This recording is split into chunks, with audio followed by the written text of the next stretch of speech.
Good evening student. Excretion and osmoregulation या लेसनमध्ये आपण ह्युमन बिंगची एक्सक्रिएटरी सिस्टीम स्टार्ट केलेली आहे. तर याच्यामध्ये आपण किडनी हे स्ट्रक्चर या आधीच्या लेक्चरमध्ये पाहिलेलं आहे. त्यानंतरचा नेक्स्ट पॉईंट आहे युरेटर. सो एक्सक्रिएटरी सिस्टीमची जी डायग्रॅम आहे त्याच्यामध्ये फर्स्ट किडनी आहेत बघा, त्यानंतर ज्या दोन ट्यूब दिसत आहेत तुम्हाला ते युरेटर आहेत आणि त्यानंतर खाली जे बॅग लाईक स्ट्रक्चर आहे त्याला युरिनरी ब्लॅडर असं म्हटलं जातं आणि फायनली जे ओपनिंग आहे त्याला युरेथ्रा असं म्हटलं जातं. सो हे जे आहेत हे मेन एक्सक्रिएटरी सिस्टीमचे पार्ट आहेत. सो इन जनरल आपण याच्याबद्दल इन्फॉर्मेशन बघतोय. सो सेकंड पार्ट आपण स्टार्ट करूया, युरेटर्स.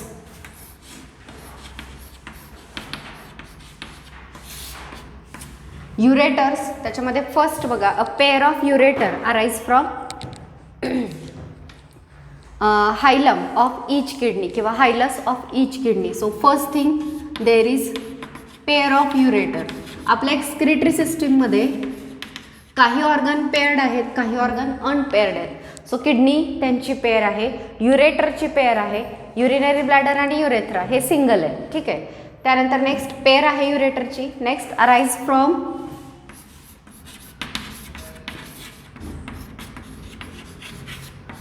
हायलस ऑफ किडनी. किडनीमधला हायलस पार्ट माहिती आहे तुम्हाला सगळ्यांना. हायलस आपण या आधीच्या लेक्चरमध्ये बघितले, माहिती आहे का. किडनीचे दोन सरफेस आहेत, एक्सटर्नल सरफेस कॉन्व्हेक्स असतो आणि इंटरनल कॉन्केव असतो आणि त्या कॉन्केव सरफेसवरती जो नॉच आहे त्याला आपण हायलस म्हणतो.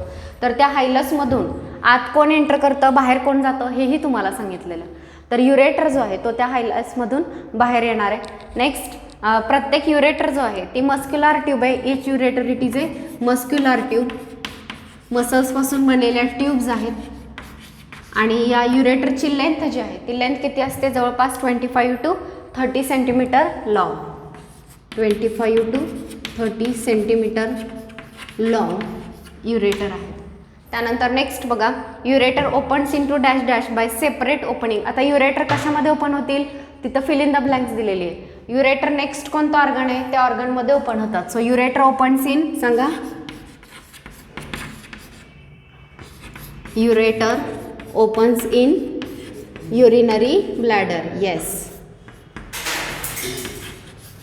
युरेटर जे आहेत ते युरिनरी ब्लॅडरमध्ये ओपन होतात.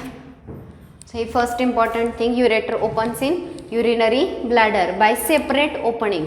दोघांचेही ओपनिंग सेपरेट आहेत. म्हणजे बघा, जर हा युरिनरी ब्लॅडर असेल तर या ब्लॅडरमध्ये इकडं एक ओपनिंग आपल्याला एका युरेटरचं दिसतं आणि हे दुसरं ओपनिंग दुसऱ्या युरेटरचं. असे दोन सेपरेट ओपनिंग आपल्याला या ठिकाणी पाहायला मिळतात. So first this is important that ureter opens in urinary bladder. Next ते जो ओपनिंग आहे त्या ओपनिंगला वाल्स नाही आहेत. Opening are not guarded by wall. Opening are not guarded by wall. Okay. आता हे जे ओपनिंग आहे या ओपनिंगच्या लाइनिंगला वाल नाही आहेत, म्हणजे ते जे ओपनिंग आहे ते बंद नाही होऊ शकत. आता हे बंद होण्याची काय गरज आहे. फॉर एक्झाम्पल, जसं किडनीमध्ये युरिन तयार होणार आहे, थोडं थोडं युरिन जसं जसं तयार होईल ते युरेटरमधून कुठे रिलीज केलं जाईल, या युरिनरी ब्लॅडरमध्ये. मग आता युरिनरी ब्लॅडरमध्ये मी ओपनिंग किती आत दाखवलेलं आहे बघा, त्याचे दोन आहे ते बऱ्याच आतमध्ये ओपन होत आहेत त्या वॉलमधून. जसं जसं हे युरिनरी ब्लॅडर भरत येईल युरिननी, काय होईल, एका लिमिटनंतर जेव्हा इथे येईल तेव्हा युरिन जसं जसं ब्लॅडर भरणार आहे तसं त्या ब्लॅडरवरती प्रेशर येत जाईल. तर त्या प्रेशरमुळे कदाचित हे जे युरिन आहे या पाईपमधून युरेटरमधून रिटर्न वरती पण जाऊ शकतं, बरोबर का. सो रिटर्न जर वरती जाऊन नाही द्यायचं तर काय केलं पाहिजे, हे ओपनिंग बंद करता आले पाहिजे, तिथं वाल्व असले पाहिजेत. पण त्यांनी क्लिअर सांगितलं ह्या ओपनिंगला काय नाही आहेत, वाल्व नाहीत. मग युरिन अपवर्ड का नाही जात, युरिनचा बॅकफ्लो का नाही होत, त्याचं रिझन इथं दिलेलं आहे. फर्स्ट हे लक्षात ठेवा, opening are not guarded by valve. त्या ओपनिंगच्या लाइनिंगला गार्ड जे आहेत ते प्रेझेंट नाहीत. ओके. मग कसं ते प्रिव्हेंट करतात बघा, they pass obliquely through the wall of urinary bladder.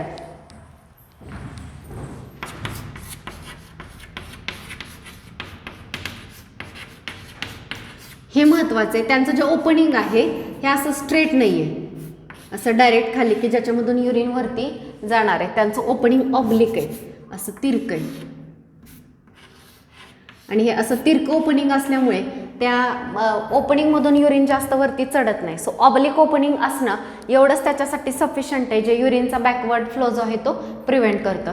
So oblique opening तुम्हाला इथं लक्षात ठेवायचे, कारण या ओपनिंगना कोणताही वाल्व नाही आहे. मग युरिनचा बॅकफ्लो कोण प्रिव्हेंट करणार, तर ते जे ओपनिंग आहे ते ऑब्लिक आहे, त्यामुळे बॅकफ्लो प्रिव्हेंट होतो. तिथं दिलंय बघा, this help in prevention of reflux of urine due to compression of ureter due to compression of ureters while bladder is filled. Okay, so ते जे ऑब्लिक ओपनिंग आहे, that oblique opening prevents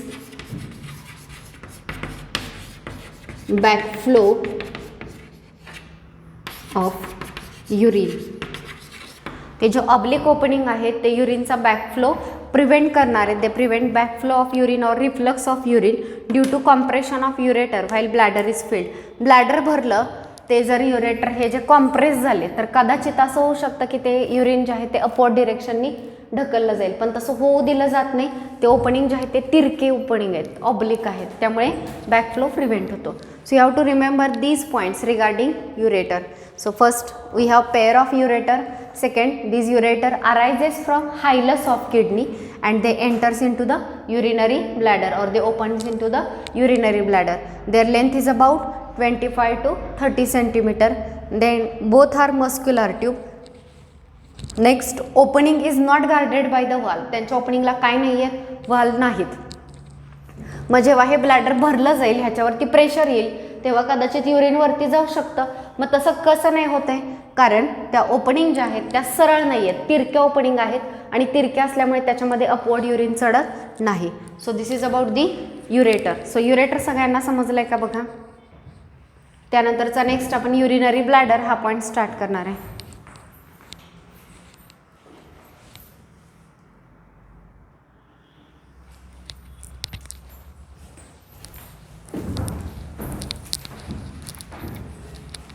Next is urinary bladder.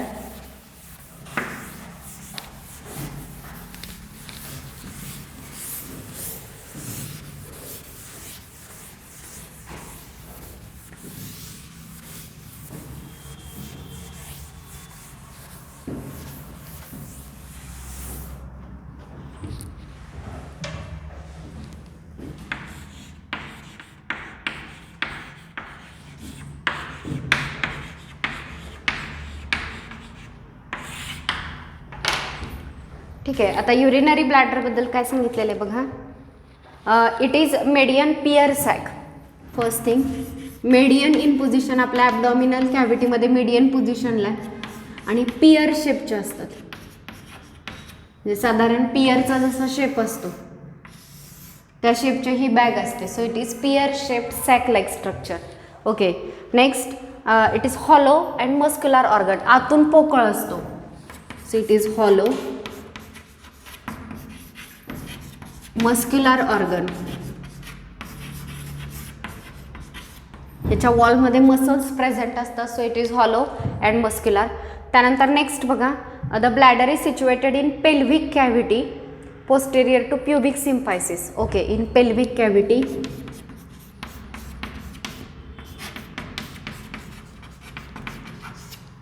Posterior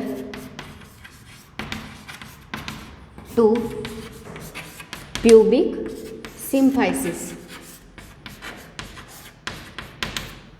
ठीक आहे, आता तुम्हाला pelvic girdle माहिती नाही आहे तर त्यासाठी ऐका.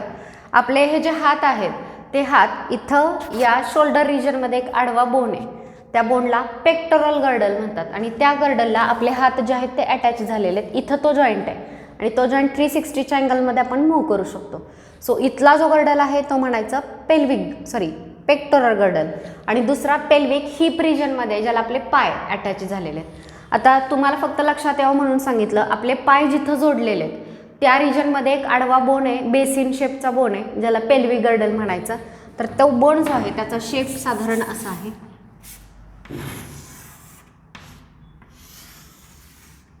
असे दोन लार्ज बोन जे आहेत ते या रिजनमध्ये आपल्याला पाहायला मिळतात आणि ह्या दोन बोन जे आहेत ते एकमेकांना या रिजनमध्ये कनेक्ट आहेत. तर पहिली गोष्ट, ते जे दोन बोन्स आहेत त्या दोन्ही बोनचं मिळून पेल्विक गर्डल तयार होतं.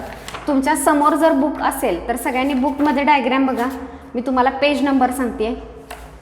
तुम्हाला बुकमध्ये जास्त क्लिअर होईल.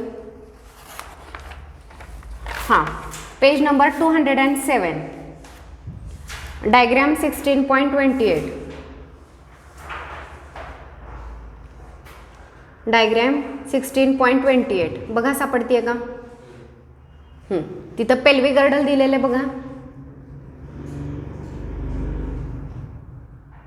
तिथं ॲसेटाब्युलम जिथं पॉईंट दिलाय की नाही, तर त्या ॲसेटाब्युलमला आपले लेग अटॅच होतात. असे दोन आहेत, या बाजूला एक ॲसेटाब्युलम आहे, या बाजूला एक ॲसेटाब्युलम, असं कॅव्हिटी आहे, खड्डा आहे. सॅक्रम दिलाय म्हणजे आपल्या व्हर्टेब्रल कॉलमचा शेवटचा जो बोन आहे, तर तो त्या पेल्वी गर्डलच्या कॅव्हिटीमध्ये आलेला आहे. त्यानंतरची दुसरी गोष्ट, बेसिनसारखा शेप झालेला आहे बघा, दोन लार्ज बोन आहेत. त्यात प्युबिक सिम्फायसिस हे नेम दिलेलं नाही, पण बघा असा रिजन दिलेला आहे. असे दोन होल दिलेले, इकडे ॲसेटाब्युलम ह्या दोन कॅव्हिटी आहेत जिथे आपले लेग अटॅच होणार आहेत, आणि या ठिकाणी हे दोन बोन जे आहेत ते एकमेकांना अटॅच झालेले आहेत. तर हा जो अटॅचमेंटचा पॉईंट आहे याला म्हणायचं प्युबिक सिम्फायसिस. हा वर्ड तुम्हाला बऱ्याच वेळा रिपीट होईल. टॉपिक अजून तुम्ही शिकणार आहात, तरीही पेल्विक गर्डल लक्षात आलं. तो जो बेसिन शेप बोन आहे हिप रिजनमध्ये त्याला म्हणायचे पेल्विक गर्डल. आणि त्या पेल्विक गर्डल म्हणजे जर आपण एकमेकांना अटॅच केलं तर ॲक्च्युली असा बेसिनसारखा शेप तयार होतो. आणि त्या बेसिन शेपमध्ये हे आपलं युरिनरी ब्लॅडर जे आहे ते लोकेट झालेले, म्हणजे युरिनरी ब्लॅडरचं लोकेशन या ठिकाणी असं प्रेझेंट असणार आहे. येते का लक्षात सगळ्यांच्या? त्या पेल्विक गर्डलमध्ये प्युबिक सिम्फायसिसच्या वरती काय प्रेझेंट आहे? आपला युरिनरी ब्लॅडर. ते फक्त लोकेशन तुम्हाला सांगायचं होतं. So urinary bladder, it is situated in pelvic cavity posterior to pubic symphysis. त्या प्युबिक सिम्फायसिसच्या खाली ह्या पेल्विक कॅव्हिटीमध्ये, त्या बेसिन शेपमध्ये जी कॅव्हिटी आहे, तर त्या कॅव्हिटीमध्ये युरिनरी ब्लॅडर सिच्युएट झालेले आहे. ओके, त्यानंतर नेक्स्ट बघा, at the base of urinary bladder there is small inverted triangular area. आता डायग्राम दिलेली नाही म्हणून कळत नाही, पण जोर तुमच्या समोर डायग्राम येणार नाही तोवर हा ट्रायंग्युलर एरिया समजतच नाहीये. At the base of bladder, at the base of bladder there is inverted triangular area. Okay, inverted triangular area called trigon. There is inverted triangular area called trigon. Inverted triangular area जो आहे त्याला काय म्हटलं जातं? ट्रायगॉन असं म्हटलं जातं. मग बघा, जर हा युरिनरी ब्लॅडर असेल,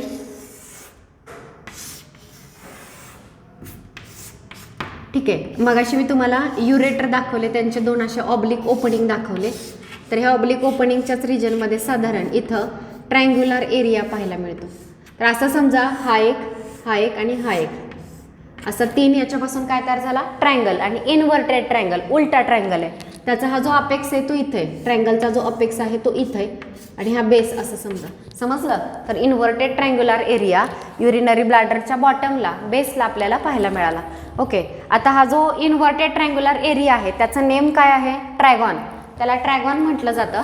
आता त्यानंतर नेक्स्ट बघा, हा जो ट्रायगॉन आहे त्याचा apex, at the apex of triangle is opening of urethra. ह्या ट्रायंगलचा अपेक्स कोणता? हा, बरोबर का? आपला ट्रायंगल उलटा आहे त्यामुळे अपेक्स त्याचा खाली गेला. तर हा जो अपेक्स आहे या ठिकाणी एक ओपनिंग आहे, आणि त्या ओपनिंगला काय म्हणायचं? युरेथ्रा. सो बघा, at the apex of triangle there is opening of urethra. At the apex of triangle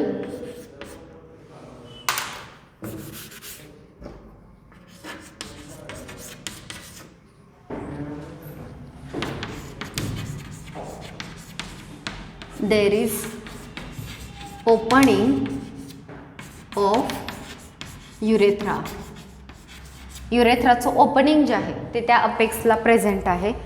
urethra मग काय? युरेथ्रा पुढचं ऑर्गन आहे, छोटी ट्यूब आहे ज्याच्यामधून युरिन बॉडीच्या बाहेर रिलीज केलं जाणार आहे. तर त्या युरेथ्राचं ओपनिंग त्या ट्रायंगलच्या अपेक्सला आहे. Okay, at the 2 points of the base of triangle are opening of ureters. बघा, हा जो ट्रायंगल आहे, ह्या ट्रायंगलचे हे 2 पॉईंट आहे, इथं कोण ओपन झाले? ह्या 2 पॉईंटला युरेटर. म्हणजे मुळात ट्रायंगल तयार होताना कसा झाला? त्या युरेटरचं ओपनिंग इकडं ड्रॉ करते बघा, हा युरिनरी ब्लॅडर आहे, हे तुमचे युरेटर्स आहेत. युरेटरचं जे ओपनिंग आहे ते ओपनिंग त्या ट्रायंगलच्या बेसचे जे 2 अँगल आहेत तिथं इथं एक ओपनिंग, इथे एक ओपनिंग, आणि असा हा उलटा ट्रायंगल तयार झाला. ठीक आहे. ट्रायंगलचा अपेक्स कुठे आहे? या ठिकाणी, आणि या अपेक्सला कशाचं ओपनिंग आहे? युरेथ्राचं ओपनिंग या ठिकाणी प्रेझेंट आहे, आणि या ट्रायंगलच्या बेसला कशाचं ओपनिंग आहे? युरेटरचं ओपनिंग आहे. लक्षात येत आहे का बघा? At the apex of triangle there is opening of urethra. ट्रायंगलच्या अपेक्सला कोणतं ओपनिंग आहे? युरेथ्रा हे ओपनिंग आहे. आणि at the 2 points of the base of the triangle are opening of ureter. ह्या ट्रायंगलच्या बेसचे जे 2 पॉईंट आहेत त्या ठिकाणी कशाचं ओपनिंग आहे? युरेटरचं ओपनिंग आहे. At the base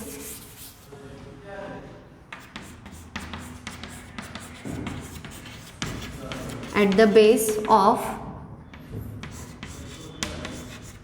triangle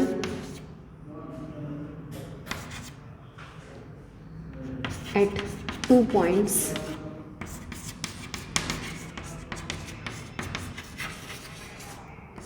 there is opening of ureter. त्या ट्रायंगलच्या बेसला कोणाचं ओपनिंग आहे? तर युरेटरचं. आणि अपेक्सला कोणाचं ओपनिंग आहे? युरेथ्राचं. हे नीट लक्षात घ्या या ठिकाणी. Okay. Next, urinary bladder is covered externally by peritoneum. Kidney retroperitoneal आहे, तिच्या एकाच बाजूला पेरिटोनियमचं कव्हरिंग आहे, पण पेरिटोनियमचं कव्हरिंग युरिनरी ब्लॅडरच्या बाजूला प्रेझेंट आहे. It is covered by peritoneum.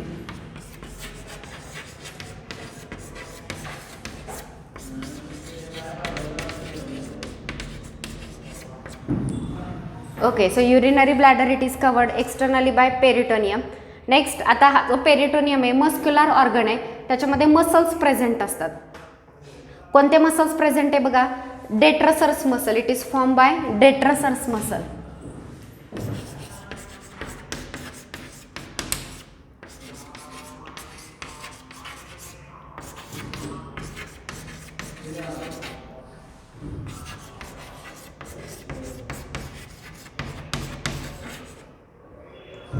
Name नीट लक्षात ठेवा. डेट्रसर्स मसलवरती क्वेश्चन विचारला जातो.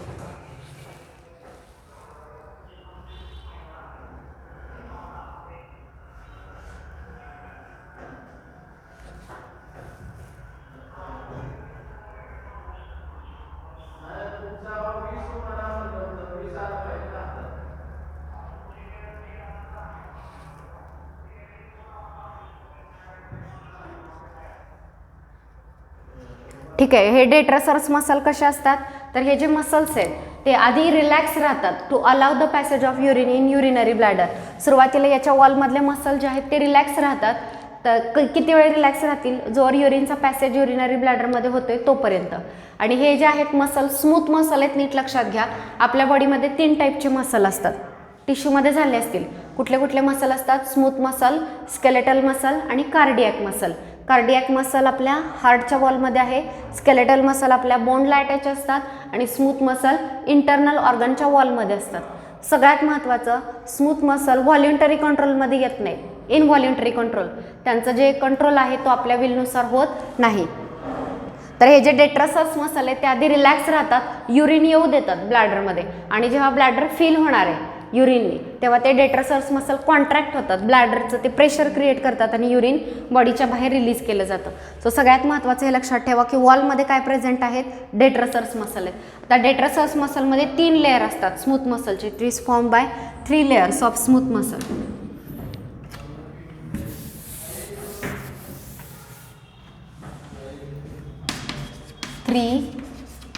layers of smooth muscle. Smooth मसलचे 3 लेयर असतात. त्यातले लेयरचा सिक्वेन्स असा आहे, पहिले जे मसल असतात ते लॉन्जिट्यूडनल असतात,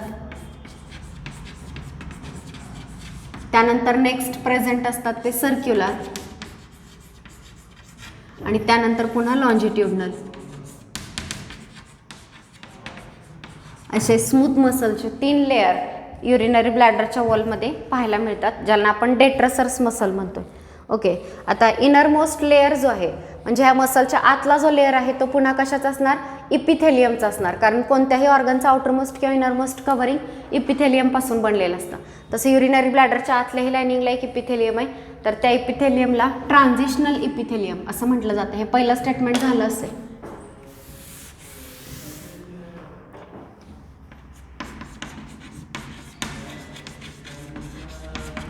Innermost layer is made up of transitional epithelium. Transitional epithelium. तर इपिथेलियमचे पण तुम्ही squamous epithelium, cuboidal, columnar, ciliated असे वेगवेगळे टाईप स्टडी केलेले आहेत. तर या ठिकाणी ट्रान्झिशनल इपिथेलियम काय, जो ट्रान्झिशन दाखवतो शेपमध्ये. त्यांचा जे सेल असतात त्यांचा शेप बदलतो. जेव्हा त्याच्यामध्ये युरिन भरलेलं नाही आहे तेव्हा त्यांचा शेप वेगळा असतो, आणि ब्लॅडर जेव्हा युरिननी भरलं जातं तेव्हा त्या इपिथेलियमच्या सेलचा शेप चेंज होतो, शेपमध्ये बदल होतोय, म्हणून याला ट्रान्झिशनल इपिथेलियम, चेंज दाखवणारा म्हणून ट्रान्झिशनल इपिथेलियम त्याच्या इनर वॉलमध्ये किंवा इनर कव्हरिंगमध्ये प्रेझेंट आहे. Okay, it help bladder to स्ट्रेचिंगमध्ये ते हेल्प करतं. सो युरिनरी ब्लॅडरबद्दल तुम्ही काय काय लक्षात ठेवणार. पहिली गोष्ट काय आहे, हा एकच आहे, सिंगल युरिनरी ब्लॅडर आहे, पेअर नाही आहे. आधीचे पेअर्ड होते, किडनी पेअर्ड होती, युरेटर पेअर्ड होते. युरिनरी ब्लॅडर एकच आहे, पिअर शेप सॅक आहे. ओके, नेक्स्ट हा जो ऑर्गन आहे तो हॉलो आहे. लोकेशन कुठे सांगितलं तुम्हाला, पेल्विक कॅव्हिटीमध्ये प्युबिक सिम्फायसिसच्या खाली हा प्रेझेंट आहे, पोस्टेरियर टू प्युबिक सिम्फायसिस. त्यानंतर नेक्स्ट बघा, ह्या युरिनरी ब्लॅडरच्या बेसला आपल्याला एक ट्रायंग्युलर एरिया पाहायला मिळतो ज्याला ट्रायगॉन म्हटलं जातं. तर हा जो ट्रायंगल आहे तो इन्व्हर्टेड आहे, उलटा ट्रायंगल आहे. सो ट्रायंगलचा अपेक्स जो आहे तो खाली जातो, आणि अपेक्सचं ओपनिंग जे आहे त्याला काय म्हणायचं, ते युरेथ्राचं ओपनिंग आहे. म्हणजे जर हे युरिनरी ब्लॅडर असेल, हां, तर इथं ट्रायंग्युलर एरिया हा खालचा अपेक्स आहे, इथं एक ओपनिंग आहे, इथून पुढे युरेथ्रा ही ट्यूब असते ज्यातून युरिन बाहेर जाणार आहे. तर हे जे ओपनिंग आहे ते युरेथ्राचं ओपनिंग आहे. आणि या ट्रायंगलचे वरचे जे दोन बेस आहेत या बेसला कशाचं ओपनिंग आहे, युरेटरचं ओपनिंग आहे. वरून आलेल्या ज्या दोन ट्यूब आहेत युरेटर, त्याचं ओपनिंग वरच्या ट्रायंगलच्या दोन बेसला प्रेझेंट आहे. म्हणजे इथंपर्यंत अगदी ते युरेटर आतमध्ये इन्सर्ट झालेले असतात. त्यानंतर नेक्स्ट हा जो युरिनरी ब्लॅडर आहे मस्क्युलर ऑर्गन आहे, त्याचं सगळ्यात बाहेरचं कव्हरिंग पेरिटोनियमपासून बनलं. पेरिटोनियमच्या आतमध्ये डेट्रोसर्स मसल आहेत. मग हे डेट्रोसर्स मसल 3 लेअरमध्ये अरेंज झालेत. सगळ्यात बाहेरचा लॉन्जिट्यूडनल उभा लेअर असतो, मग सर्क्युलर मसलचा लेअर असतो, आणि पुन्हा आतला लॉन्जिट्यूडनल, आणि त्याच्या आतमध्ये एक इपिथेलियम प्रेझेंट आहे ज्याला ट्रान्झिशनल इपिथेलियम असं म्हटलं जातं. डेट्रोसर्स मसल आणि ट्रान्झिशनल इपिथेलियम दोन्ही पॉईंट इथे इम्पॉर्टंट आहेत. दोन्हीचाही युरिनेशनमध्ये बॉडीच्या बाहेर युरिन रिलीज करताना महत्त्वाचा रोल असतो. सो त्यात मी थोडंसं तुम्हाला सांगितलं, डेट्रोसर्स मसल आधी रिलॅक्स राहतात. कधी, जोपर्यंत युरिन ब्लॅडरमध्ये येते, ब्लॅडर भरलं जाते तोपर्यंत. एकदा ब्लॅडर भरलं की ब्रेनला सिग्नल जातो, आणि जेव्हा ब्रेनकडून रिफ्लेक्स ॲक्शन येईल किंवा ब्रेनकडून रिटर्न सिग्नल येईल तेव्हा ते मसल्स कॉन्ट्रॅक्ट होतात, युरिन बाहेर रिलीज करायला हेल्प करतात. आणि जो ट्रान्झिशनल इपिथेलियम आहे त्याच्या ज्या सेल आहेत त्यांचा शेप चेंज होतो. जेव्हा ब्लॅडर फिल झालेले आहे तेव्हा सेल वेगळ्या शेपच्या असतात, जेव्हा ब्लॅडर रिकाम आहे तेव्हा त्यांचा शेप वेगळा असतो, म्हणून त्यांना ट्रान्झिशनल इपिथेलियम म्हटलं जातं. एकमेव हा ऑर्गन आहे जिथं ट्रान्झिशनल इपिथेलियम आहे. इपिथेलियल टिश्यू तुम्हाला आठवतोय की नाही मला माहीत नाही, पण टिश्यू आपण शिकलेलो आहे. त्यात इपिथेलियमचे बरेच टाईप शिकलेले आहे. स्क्वॅमस इपिथेलियम, क्युबॉइडल, कॉलमनार, ग्लँड्युलार असे बरेच टाईप झालेले आहेत. त्यात एक एक्स्ट्रा हा ट्रान्झिशनल इपिथेलियम सुद्धा युरिनरी ब्लॅडरच्या वॉलमध्ये आपल्याला पाहायला मिळतो. So this is about the urinary bladder.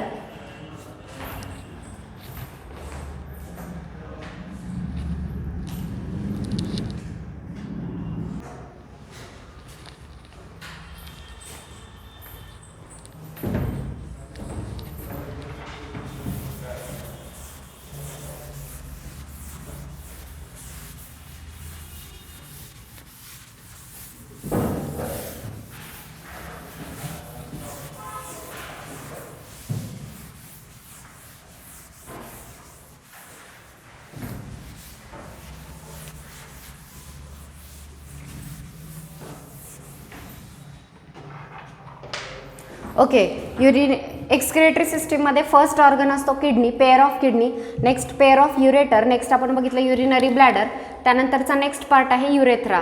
So युरेथ्रामध्ये बघा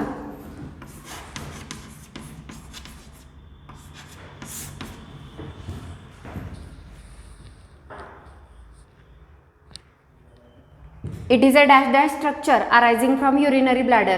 सो युरिनरी ब्लॅडरपासून अराईज होणारे हे ट्युब्युलर स्ट्रक्चर आहे.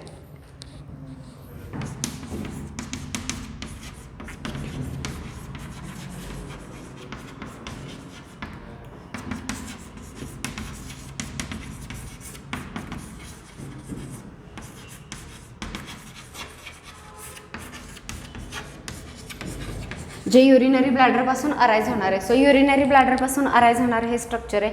Opening to exterior of the body. Okay, आता हे जे युरेथ्रा आहे तो बॉडीच्या बाहेर ओपन होणार आहे. Opening to exterior of body. म्हणजे जर हा युरिनरी ब्लॅडर असेल तर याच्यामध्ये आत्ता सांगितलं की ट्रायंगलच्या अपेक्सला ओपनिंग आहे जे युरेथ्राचे. ही ट्यूब आहे, इकडे एक ओपनिंग आहे आणि बॉडीच्या बाहेर सुद्धा त्याचं एक ओपनिंग आहे ज्याच्यामधून युरिन बॉडीच्या बाहेर रिलीज केलं जाणार आहे. Next there are 2 urethral sphincter between urinary bladder and urethra. Okay, आता युरिनरी ब्लॅडर आणि युरेथ्रामध्ये 2 स्पिंक्चर प्रेझेंट असतात. 2 sphincter between urinary bladder and urethra.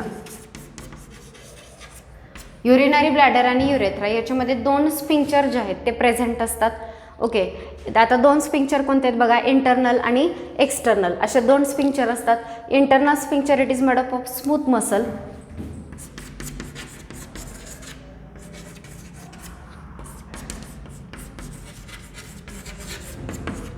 Internal sphincter जो आहे तो स्मूथ मसलपासून बनलेला आहे. आणि दुसरा जो आहे तो आहे external sphincter. External sphincter it is made up of striated muscle. External स्पिंक्चरमध्ये स्ट्रायटेड मसल असतात.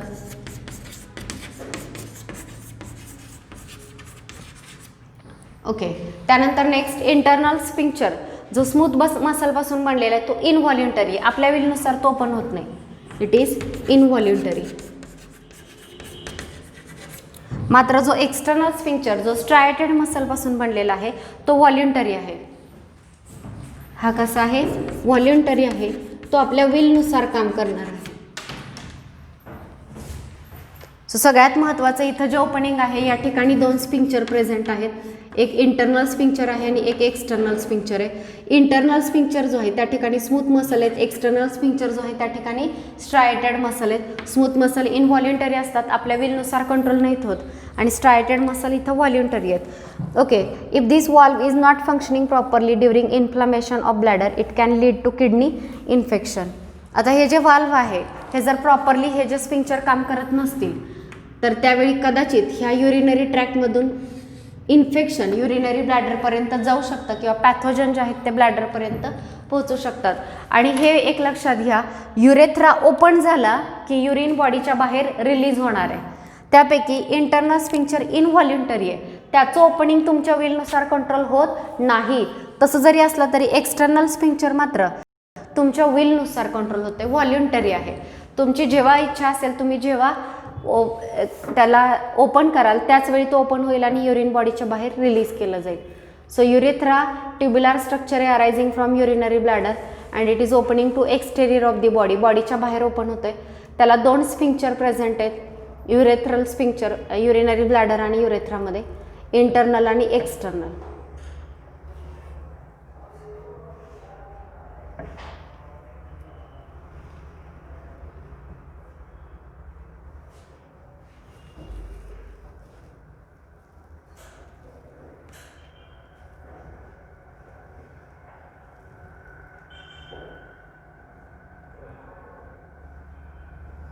तर या ठिकाणी 2 स्पिंक्चरचा रोल जो आहे तो वेगवेगळा आहे, हे नीट लक्षात घ्या. पहिल्यांदा ब्लॅडर जेव्हा भरतो तेव्हा भरलेला आहे ब्लॅडर हा सिग्नल ब्रेनकडे पाठवला जातो.